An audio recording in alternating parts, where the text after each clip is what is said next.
ഇതിന് തൊട്ട് മുമ്പുള്ള വീഡിയോ കണ്ടിട്ട് ചിലരൊക്കെ ചോദിച്ചായിരുന്നു സുചേച്ചിയുടെ അടുത്ത് പോയതാണോ അതോ പഴയ വീഡിയോ വല്ലതും വിട്ടതാണോ കേട്ടോ.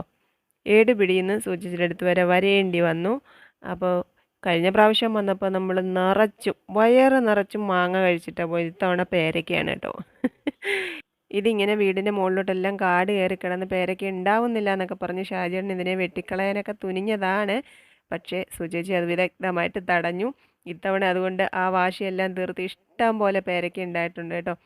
കഴിഞ്ഞ ദിവസം കൊണ്ട് സുചേച്ചി പേരയ്ക്ക പറിക്കാൻ കയറിയിട്ട് ഇവിടുന്ന് തെന്നി ആ പടികൾ മുഴുവൻ എണ്ണിയാണ് താഴെ എത്തിയത്. പക്ഷേ ഇതൊന്നും നമുക്കൊരു വിഷയമല്ലല്ലോ. പേരയ്ക്കായും മാങ്ങയും ചക്കയൊക്കെ കണ്ടാൽ നമ്മൾ കമഴ്ന്നടിച്ചങ്ങ് വീഴുമല്ലോ. ഞാനും മോനിക്കുട്ടനും കൂടെ വന്ന് നിറച്ചും പേരയ്ക്ക പറിച്ചു.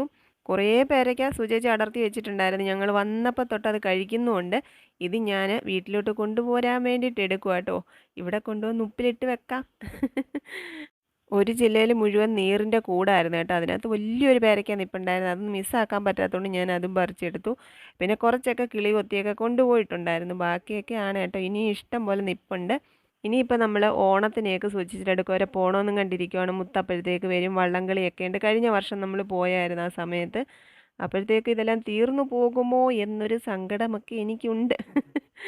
ഇപ്പോൾ നിറച്ച് നിൽപ്പുണ്ടായിരുന്നു. അപ്പോഴേ ഞങ്ങൾ ഇനിയും വരുന്നുണ്ട്. അപ്പോഴും നിറച്ച് കഴിക്കാൻ വേണ്ടിയിട്ട് പൂത്ത് കായ്ച്ച് നിൽക്കണേ എന്ന് പറഞ്ഞ് ഏർപ്പാട് ചെയ്തിട്ടുണ്ട്.